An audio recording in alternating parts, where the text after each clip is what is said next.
This video shows how to cable 6 stitches forward, or C6F, used in this hat, headband, and other patterns free at queenbee.com.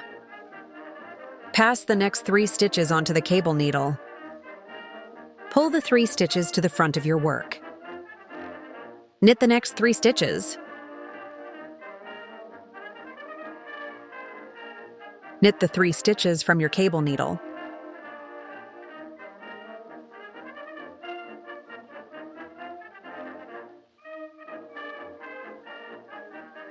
The cable 6 forward is now complete.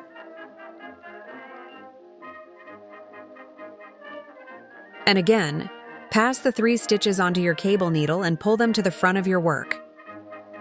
Knit the next 3 stitches.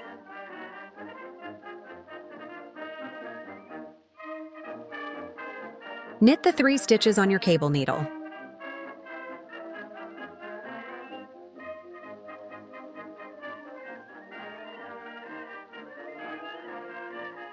And done.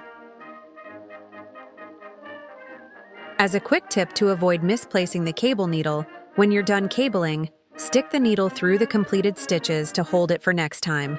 Continue with the pattern. You'll find links to the patterns in the description. Thanks for watching, and don't forget to like and subscribe.